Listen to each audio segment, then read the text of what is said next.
Descifrando el código. La conexión ADN.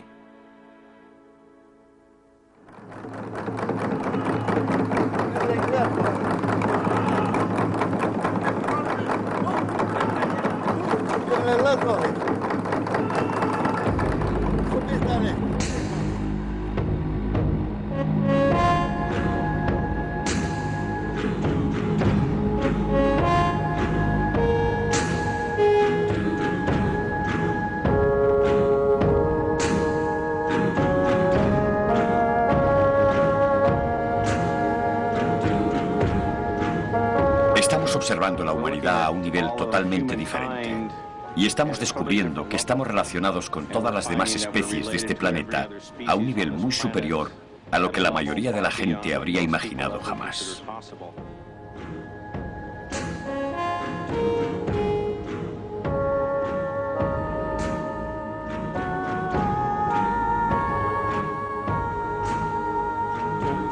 Para mí es bastante conmovedor saber que compartimos genes con los gusanos. Me siento ennoblecido por compartir esta reserva de genes y esto nos hace respetar a todos los seres vivos, a todos los organismos vivos.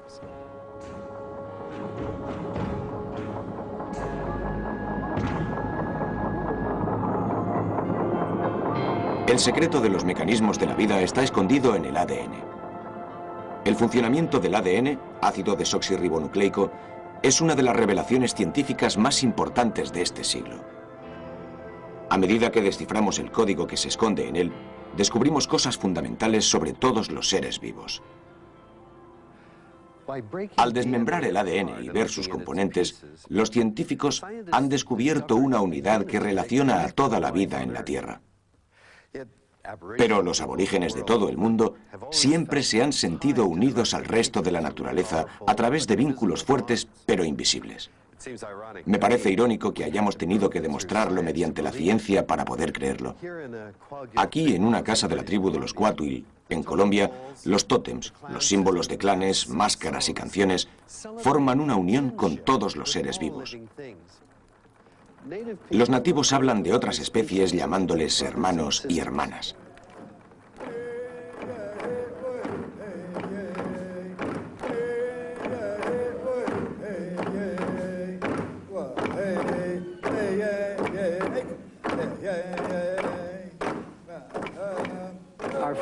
Nuestro primer antepasado fue un lobo.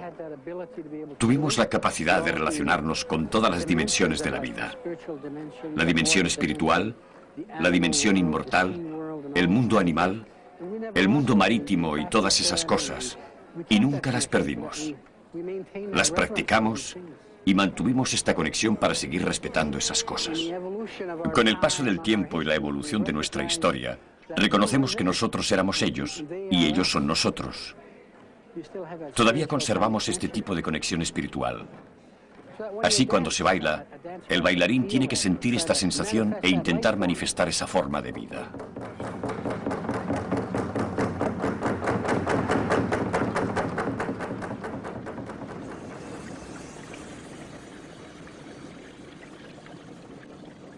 Para algunos científicos, la evidencia de una unidad de todas las formas de vida se encuentra en el origen de la vida.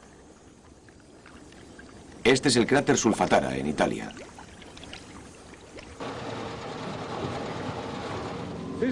Este es el cráter Solfatara original. Los demás sulfatares del mundo han sido bautizados así por este.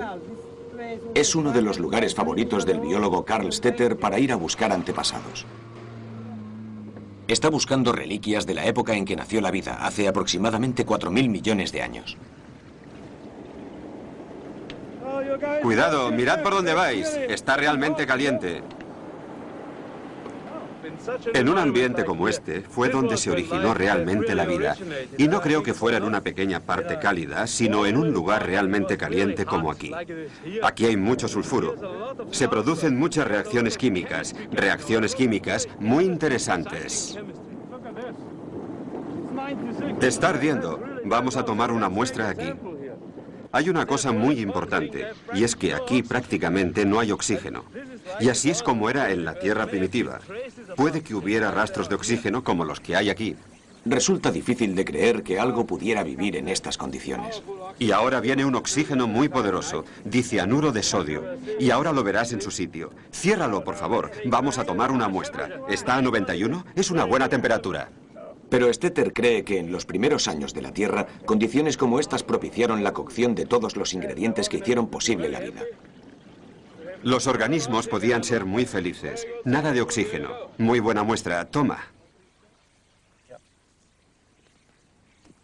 Ve con cuidado y mira dónde pisas. Este suelo no es muy estable y si caes dentro, prácticamente hervirías en tu propia sopa. Es una reacción sulfurosa. Podría ser muy ácida. En estanques como este, tuvo lugar el experimento químico más importante de la Tierra durante cientos de millones de años, hasta que un día se produjo algo totalmente nuevo. Al principio no existía el ADN, pero cuando realmente empezaron a haber organismos, tenían ADN. Y de los que podemos averiguar su origen, ya debían tener ADN. Pero se tardó mucho tiempo, aunque en la Tierra primitiva había tiempo de sobra para hacer experimentos y crear vida. Vamos a tomar una muestra de aquí. Todo esto está muy caliente. Cuidado, aquí tienes la muestra. Cuidado, está muy caliente. Hay gente que me llama el rey del infierno. Me gusta el olor a sulfuro y azufre. Me gusta. Para mí esto no es el infierno. No es Hades. Es el cielo. Me gusta porque me gustan las cosas que crecen aquí. Y las quiero investigar. De regreso a Alemania, las investigaciones de Stetter se realizan en lo que él llama la cocina de la bruja. En enormes cámaras de fermentación, intenta reproducir las condiciones infernales del cráter Sulfatara de Italia. Si hay alguna cosa viva en sus muestras, debería desarrollarse bien en este lugar.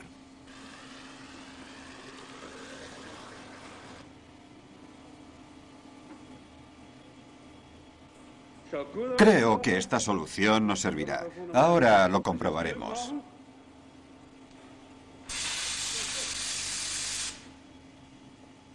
Hasta no hace mucho, pocos biólogos creían que algo pudiera vivir en las condiciones que Stetter piensa que existían en la Tierra primitiva.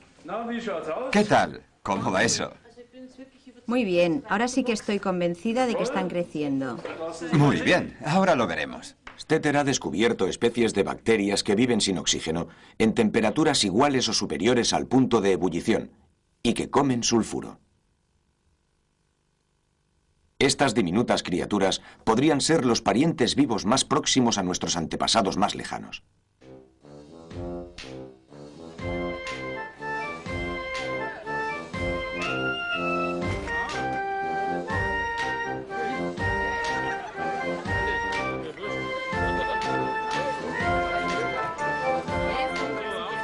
Stetter y su equipo creen que esta bacteria podría contener reliquias de ADN de la Tierra primitiva. No sabemos realmente cómo empezó la vida, pero en principio lo que sabemos en estos momentos es que tuvimos un antepasado común. Y se sabe que el ADN es el mismo en todos los organismos. Dejen que les enseñe cómo la vida pudo haberse desarrollado. En algún punto del pasado se produjo el origen de la vida. Las bacterias se ramificaron y se desarrollaron. Y se ramificaron más. Esta es la bacteria. Y la vida en dirección hacia el hombre, un largo desarrollo que finalmente conduce al hombre. Pero lo más interesante es que la ramificación más profunda son esas cosas que están vivas en los manantiales calientes de los entornos volcánicos. Por consiguiente, yo creo que nuestro antepasado común fue un termófilo, un amante del calor, un hipertermófilo, e incluso creo que todo se relaciona con el código genético, porque todos tienen el mismo código, es decir, el mismo ADN, la misma secuencia básica, tienen el mismo idioma.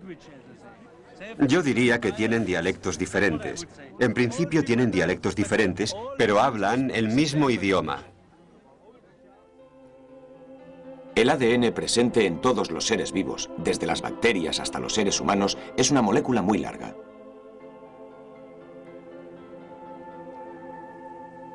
Así no parece muy impresionante, ¿verdad? Pero si yo pudiera desfibrilar todo el ADN de mi cuerpo y estirarlo, llegaría hasta el Sol y volvería aquí más de 100 veces. Pero no es tan solo su finura y su extensión lo que hace que el ADN sea impresionante. Es su contenido, es decir, información.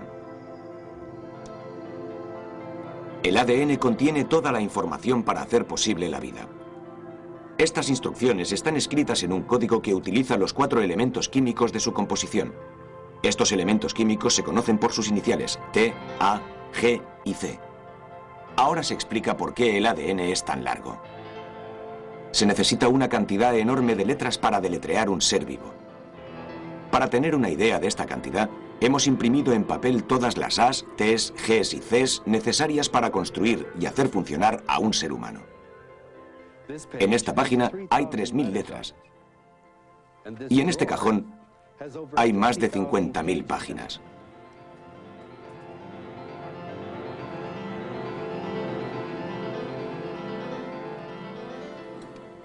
Y este es tan solo un cajón de lo que representa un archivo enorme de información.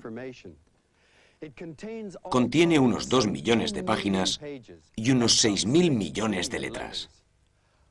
Todo esto le deletrea a usted o a mí. Cada célula de nuestro cuerpo contiene todo este conjunto de instrucciones empaquetadas en su interior y están escritas en largos hilos de ADN. Pero el ADN no solo deletrea a las personas, deletrea cada cosa que ha vivido desde el principio de los tiempos, incluso los seres vivos que se han extinguido. La posibilidad de recuperar ADN de criaturas extinguidas ha inspirado recientemente una fantasía de Hollywood.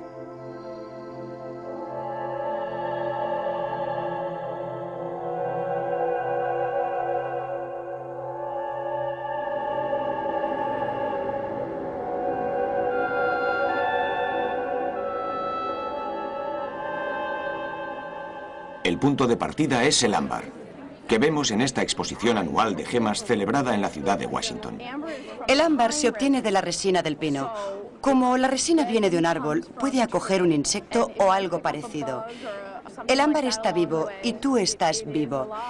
Eres un ser humano y al llevarlo le das personalidad.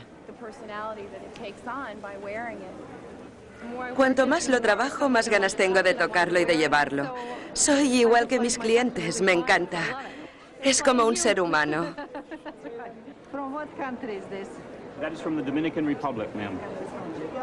Entre los vendedores está Dan Macaulay. Esta pieza es muy interesante.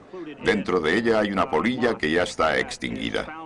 Es una polilla que había abundado hace unos 20 o 25 millones de años. Probablemente es el único ejemplar de su especie fosilizado que existe. Este es el tipo de pieza que, si queremos autentificar o identificar, debemos llevar a un científico, a uno de la Universidad de Berkeley, con quien trabajo.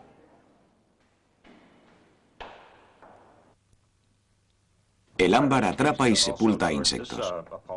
Puesto que muchos de ellos se extinguieron hace ya mucho, los ejemplares que pasan por las manos de Dan Macaulay son fascinantes para el entomólogo George Poyner.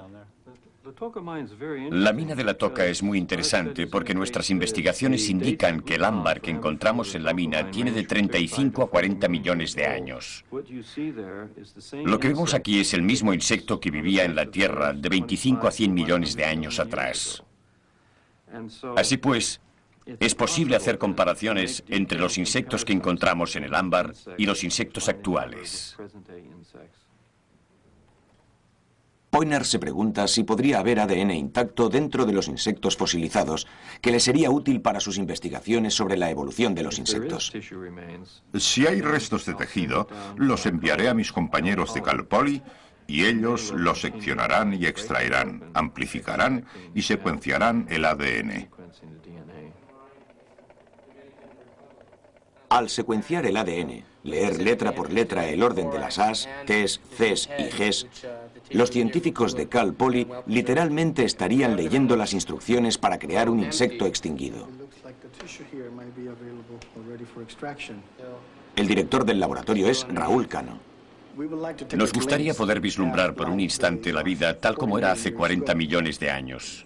Este organismo, esta abeja, lleva 40 millones de años muerta, pero el ADN, al menos algunas partes, aún están vivas. Y si pudiéramos extraerlo y examinarlo, podríamos tener una idea de cómo vivía este organismo o cómo eran estos organismos hace 40 millones de años y cómo han evolucionado hasta convertirse en los seres actuales. El ADN contiene toda la información para crear un organismo. Contiene el código genético. O sea que si se investiga este código, se investiga el organismo.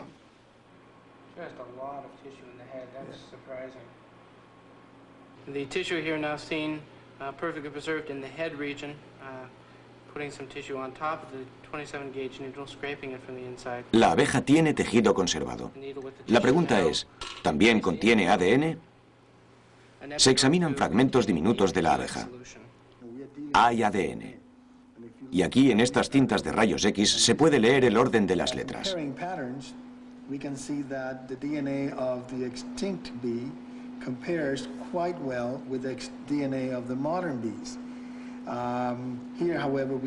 Pero escondido en estos fragmentos existe una posibilidad aún más sorprendente. Para mí no cabe duda que si pudiéramos conseguir secuencias de ADN de toda la abeja, podríamos ordenarlo todo y seríamos capaces de revivir una abeja extinguida. Hollywood se ha tomado esta idea al pie de la letra.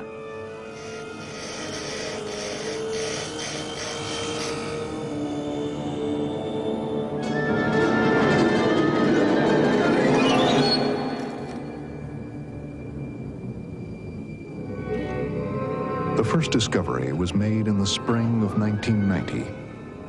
From a mine in South America came a piece of amber containing the fossilized remains of a prehistoric mosquito, one of many that had fed upon the blood of dinosaurs. From the DNA in that blood, science was able to recreate those giants. And for the first time, man and dinosaur shared the earth. It happened at a place called Jurassic Park. La pieza de ámbar que inspiró la película existe en realidad, aquí, en el laboratorio de George Poinar en Berkeley. Es fascinante cuando reconoces que es realmente posible que a partir del ámbar se pueda recuperar la vida. Este es un insecto que se alimentaba de sangre que tiene de 70 a 80 millones de años. La sangre que tenemos aquí podría ser la de un dinosaurio.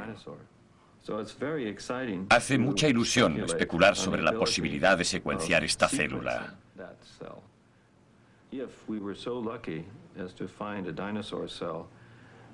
Si tuviéramos la suerte de encontrar una célula entera, estaríamos más cerca de reconstruir un dinosaurio.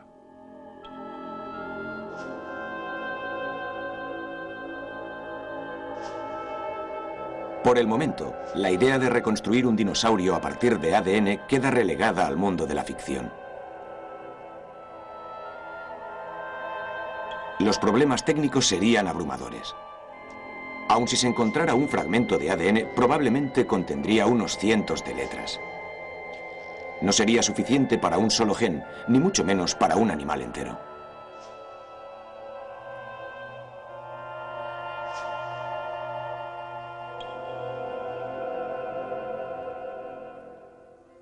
El ADN no solo contiene las instrucciones de la vida, también las transfiere.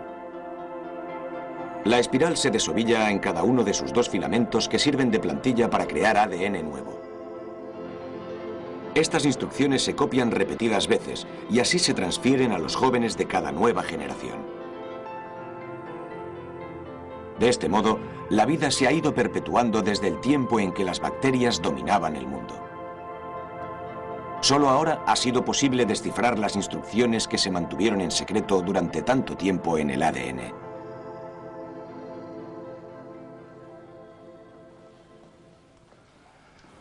Cuando me inicié en el mundo de la genética, ya se había descubierto la estructura básica del ADN.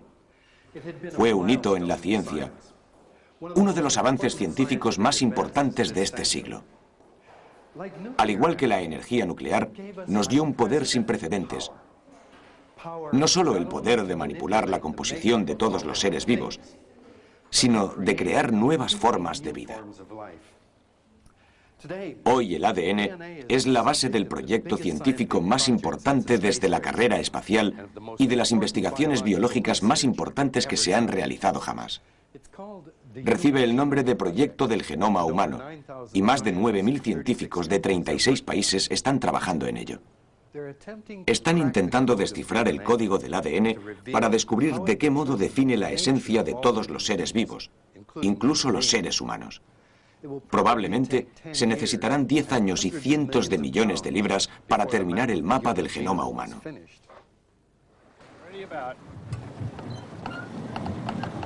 Okay, pop that off. Now that you got it in, let's ease it out. We'll fall off a little bit.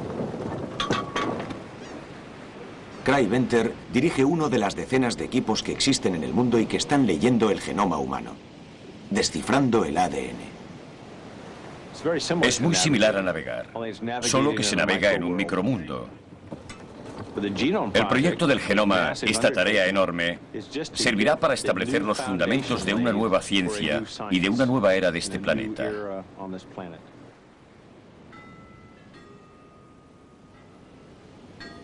De los cientos de miles de genes humanos que existen, hace aproximadamente un año solo se conocían 2.500 genes. Para la mayoría de las demás especies no hay muchos más, y de hecho en muchos casos son menos. De modo que solo conocemos una diminuta fracción de los genes humanos. Desconocemos el 98% y conocemos el 2%, y aprendemos muchísimo de este 2%. Y pensamos, vamos a conseguir el otro 98%. Vamos a encontrarlo. Esto define hasta cierto punto el proyecto Genoma. Vamos a encontrar estos genes. Encontrar esos genes supone un trabajo increíble porque tienen la intención de leer cada una de los 6 billones de letras que juntas codifican el ser humano.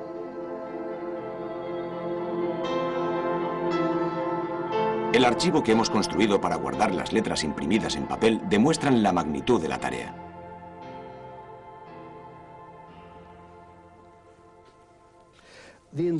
Las instrucciones están contenidas en el orden de las letras. Esta página, por ejemplo, deletrea el mensaje para la materia de las uñas de los dedos. Es un gen. Y hay genes, conjuntos de instrucciones, que indican al cuerpo cómo montar todas sus partes. Se incluyen cosas que se ven, como el pigmento que hacía que mi pelo fuera negro, y cosas que no se ven, como las enzimas que me permiten digerir el desayuno. Hasta hace solo unos años, toda la información en el archivo del ADN humano era un secreto y su código no se podía descifrar. Pero hoy lo estamos leyendo página por página.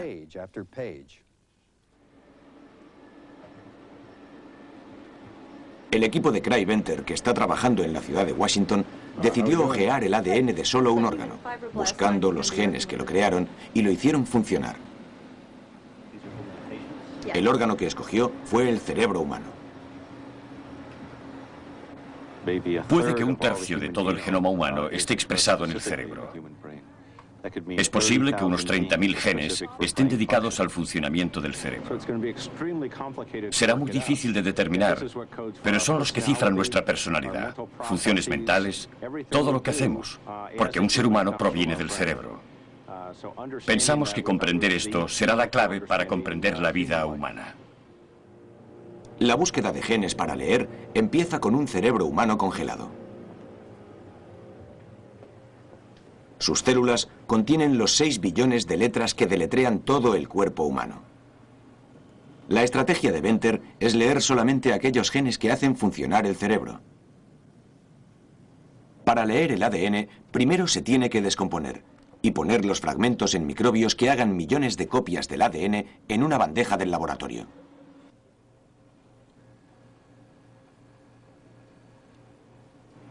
En esta bandeja tenemos las colonias con los segmentos que queremos. Aquí vemos colonias azules y blancas. Las colonias blancas son las que tienen el trozo particular de ADN que nos interesa.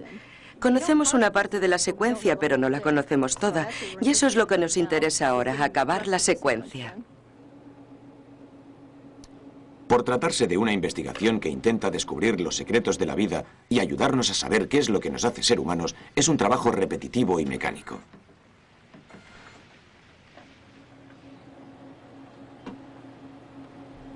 Casi siempre son máquinas las que leen las letras de los fragmentos de ADN. Son ordenadores que ayudan a los investigadores a descubrir cómo montar los fragmentos en hilos largos de letras que constituyen genes. Hasta aquí, todos los seres vivos son iguales. Compartimos la misma estructura química, el mismo código con cada especie conocida. Es decir, desde insectos, bacterias, levaduras, plantas. Al mirar una secuencia es imposible saber si viene de un cromosoma humano, un cromosoma de una planta o de una mosca. Ahora estamos descubriendo que no compartimos tan solo el ADN, sino muchos genes iguales con el resto de los seres vivos. Como si nuestro ADN tuviera las instrucciones para dar vida a muchos seres, desde moscas hasta elefantes. Hay muchas especies distintas que utilizan la misma información genética. Estamos observando la humanidad a un nivel totalmente diferente y estamos descubriendo que estamos relacionados con todas las demás especies de este planeta a un nivel muy superior a lo que la mayoría de la gente habría imaginado jamás. La inmensa labor de trazar el mapa del ADN humano se hace más fácil gracias a los genes que compartimos con otros seres vivos.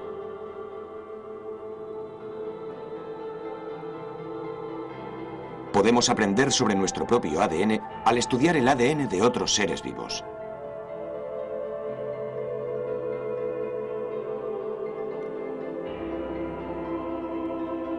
El científico de Cambridge, John Sulston, está trabajando también en el proyecto del genoma humano. Pero el ser que está estudiando él es el menos humano posible. Un gusano de 1 milímetro llamado nematodo.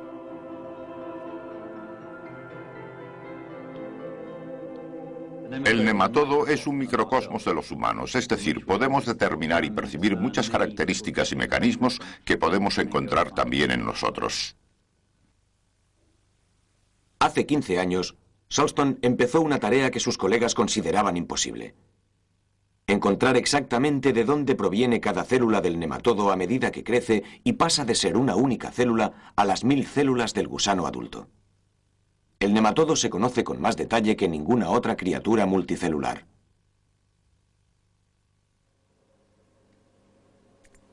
También ha captado la atención de muchos otros investigadores, como Julie Aringer, que intenta entender cómo funcionan todos los seres vivos.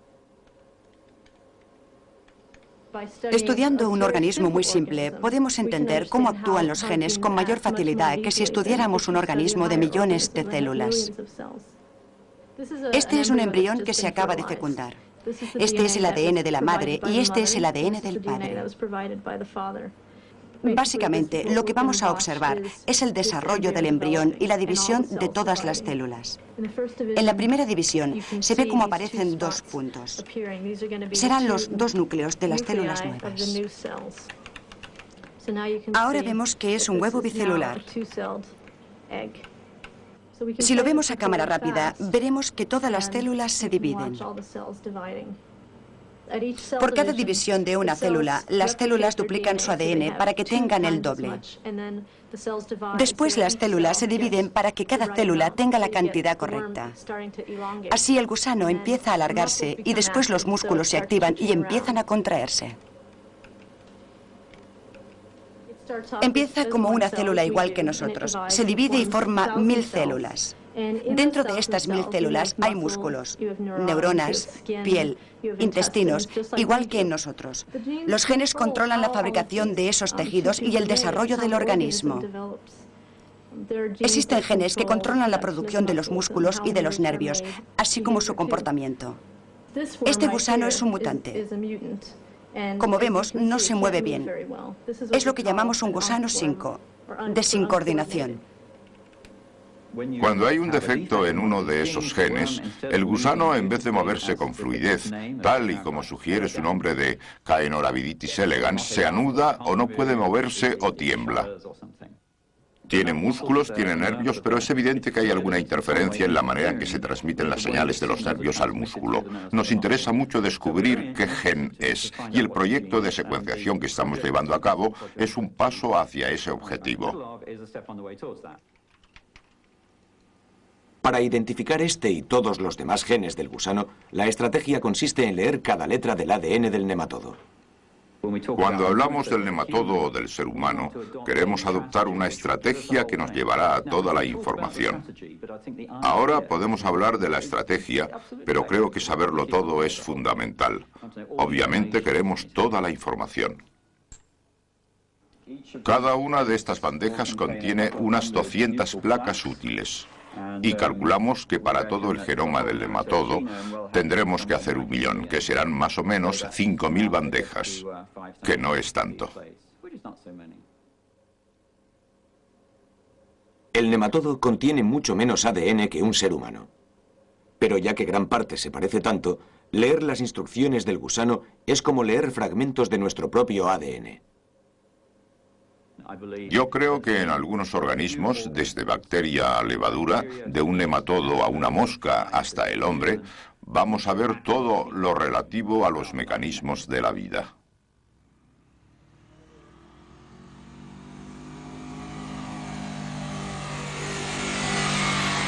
La naturaleza básica de los mecanismos de la vida ha sido demostrada por Paul Nurse de la Universidad de Oxford. Se ha dedicado a demostrar que no tan solo compartimos las instrucciones genéticas básicas con otros seres vivos, sino que estas instrucciones se pueden leer y manipular. Su objetivo fue descubrir si el ADN humano se podría entender por el organismo que hace que el pan sea esponjoso y la cerveza sea alcohólica, la levadura.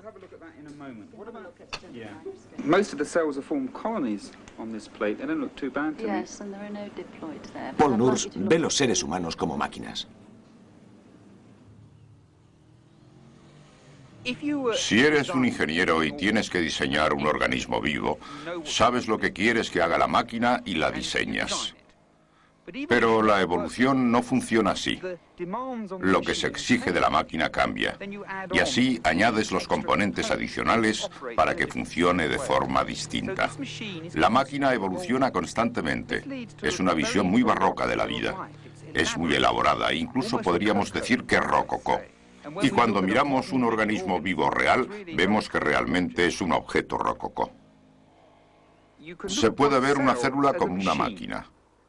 Y si pensamos en cómo funciona la máquina, entonces, por supuesto, la hacemos con todos los tipos de componentes que son necesarios para el proceso de la división celular.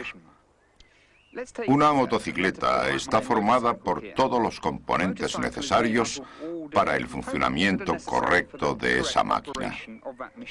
Y una célula es igual. Si rompemos un componente de una moto, no funciona. Y al estudiar el motivo por el cual no funciona, tenemos una idea de para qué sirve ese componente. Un geneticista adopta el mismo planteamiento. Empieza con un organismo vivo y provoca una mutación en un gen, y entonces estudia por qué el organismo no funciona correctamente. Al hacer esto se puede descubrir qué ocurre normalmente en el gen cuando está sano. La levadura es un organismo unicelular. Pero para vivir, tiene que crecer y dividirse como cualquier otra célula, incluyendo las nuestras. El gen que Nurse quiere investigar es el que causa la división de las células.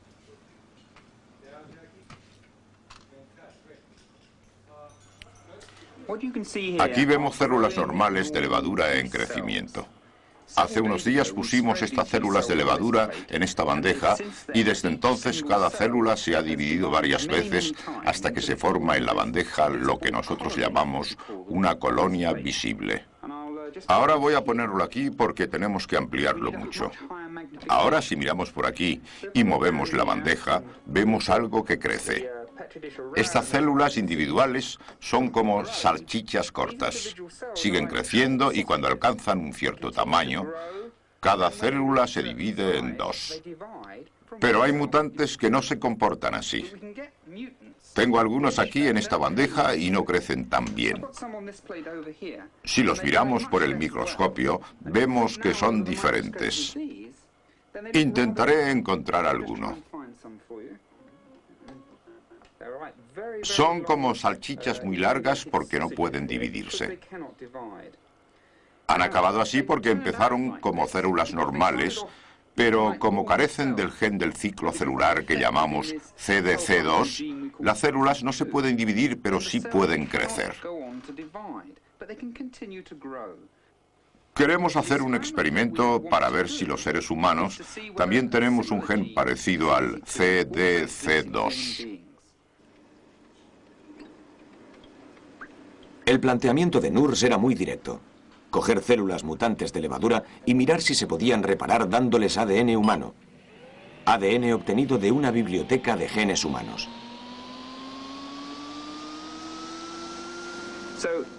Ahora solo tenemos un gránulo de levadura en el fondo y quiero suspenderlo en este líquido de aquí. Voy a sacar algo de la biblioteca de genes en esta probeta y añadirlo a estas células de levadura, agitándolo mucho para mezclarlo una y otra vez. Ahí dentro tenemos millones y millones de células de levadura envueltas por genes humanos. Y cada célula cogerá uno o dos de esos genes. Tenemos que esterilizar esta probeta y extenderlo en esta bandeja. Si hay un gen en esta biblioteca que pueda hacer el mismo trabajo que el gen que falta en esta solución mutante, dado que esta solución coge un gen humano, podrá crecer y dividirse. La levadura y el hombre han seguido caminos distintos desde hace 1000 millones de años. ¿Es posible que la levadura todavía reconozca el ADN humano hasta obedecer sus instrucciones y dividirse? Las células de la levadura y el gen humano llevan 3 días juntos en incubación.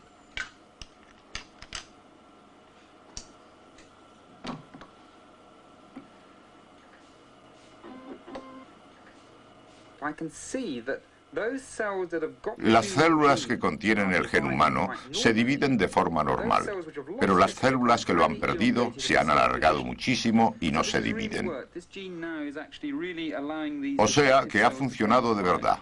Este gen permite que sus células crezcan y se dividan.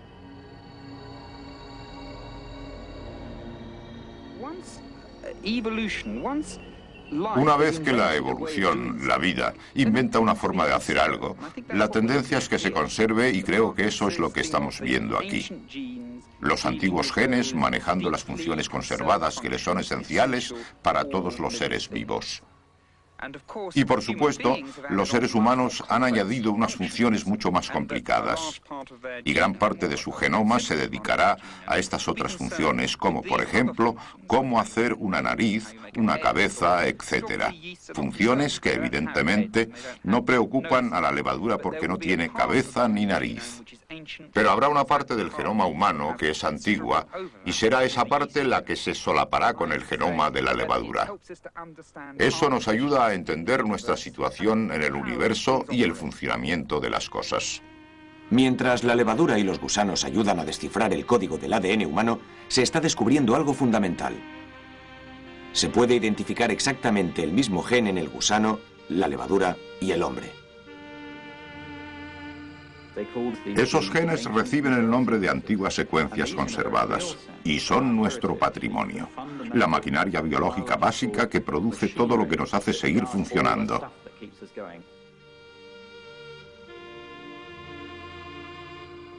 Los datos de nuestros genes humanos son tan importantes para comprender los genes del Caenorhabditis elegans, del nematodo y los genes de la levadura como los genes del Caenorhabditis elegans y de la levadura, que lo son para comprender a los humanos.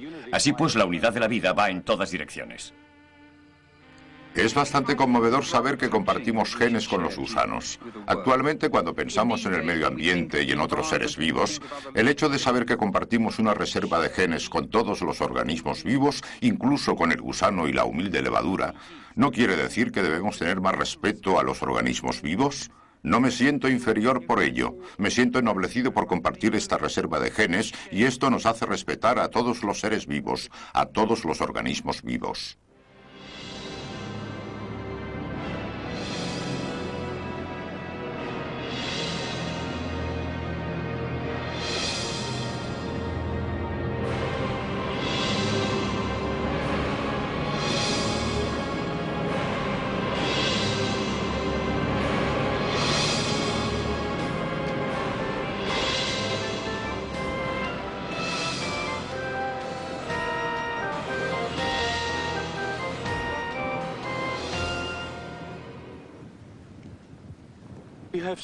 Hemos visto vapor a lo lejos. Vamos hacia allí y espero tomar muestras. ¿Vamos de acuerdo? Carl Stetter sigue buscando en Islandia organismos que iniciaron la vida en la Tierra. Aquí todo es volcánico. Es un volcán enorme. Hay volcanes por toda la isla. Es uno de los motivos por los que recojo insectos de estos manantiales de agua caliente. No somos los únicos que habitamos en este planeta. Existen muchas otras formas de vida, pero cada día es más evidente que todas ellas tienen la misma raíz. Vamos a tomar unas buenas muestras. Esto está muy bien. Hay otro lago, quizás sea un cráter. Es interesante, es fantástico.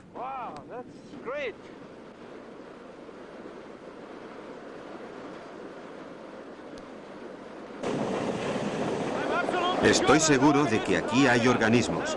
Viven debajo de estas aguas extremadamente calientes. Y aquí estamos nosotros para atraparlos.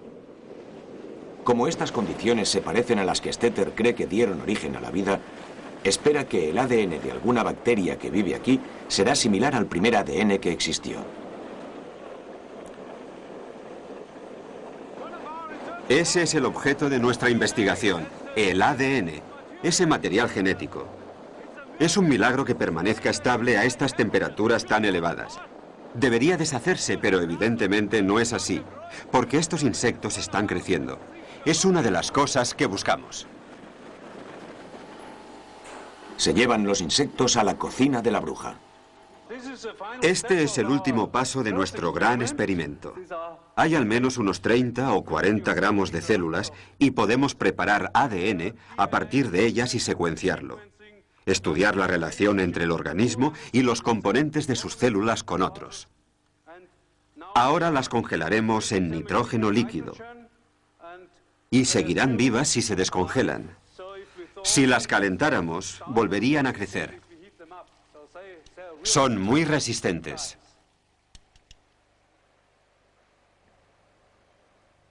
La pregunta es si esos organismos tan resistentes, de los que nos separan 3.500 millones de años de evolución, contienen ADN que pudiera tener una relación con el nuestro. La respuesta es sí.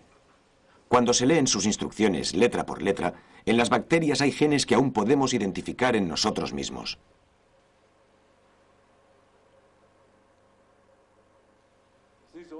El comportamiento de estos organismos es tan diferente que es difícil de creer que sean tan similares al hombre y a otros organismos superiores, no solo a las bacterias.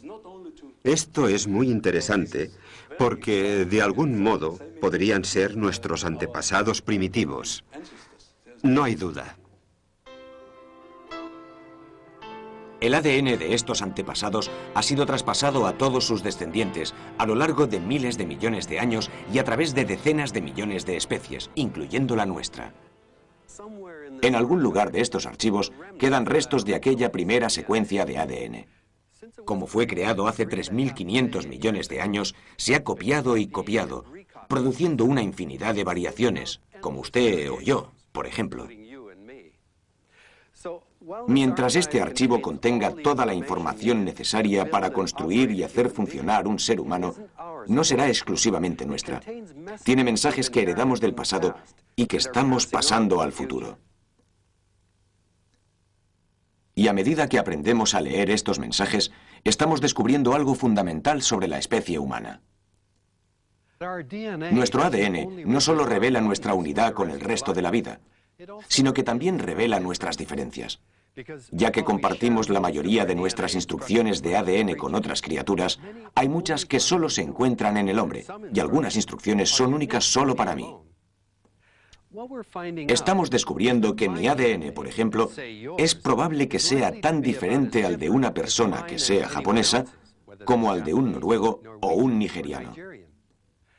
Gran parte de nuestra individualidad genética no tiene nada que ver con nuestra raza. Ahora lo sabemos. Pero hace 50 años, si una persona con antepasados japoneses viviera en los Estados Unidos, sus genes le hubieran diferenciado.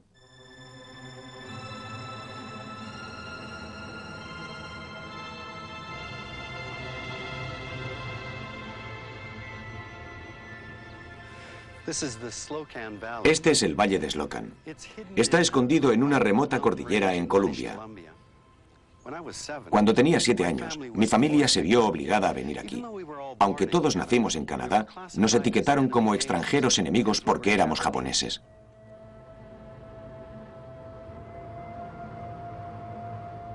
Lo irónico es que fuimos víctimas de la sociedad por culpa de nuestros genes, que se suponía que de algún modo nos hacían diferentes, peligrosos. Mi familia, junto con miles de otras familias canadio-japonesas, fue enviada a campos de concentración. Enviaron a mi padre a un campo para construir carreteras, dejando a mi madre sola para criarme a mí y a mis hermanas en una cabaña de este valle. A lo largo del valle, cabañas como esta hospedaron a miles de familias canadio-japonesas. El miedo a no poder confiar en mi familia durante la Segunda Guerra Mundial se basaba en la ignorancia, el fanatismo y la política, no en la ciencia. El ADN que hace que tenga esta cara no me convierte en un japonés traidor. Lo que revela el ADN es la unidad de la vida. Estamos todos relacionados los unos con los otros y con otros seres vivos por una historia evolutiva común. Ahora estamos descubriendo que hay más similitudes que diferencias entre los humanos y otros seres vivos. ¿Cambiará este descubrimiento las actitudes o desaparecerá simplemente como cualquier otro hecho científico? Me temo que la respuesta es que nada cambiará.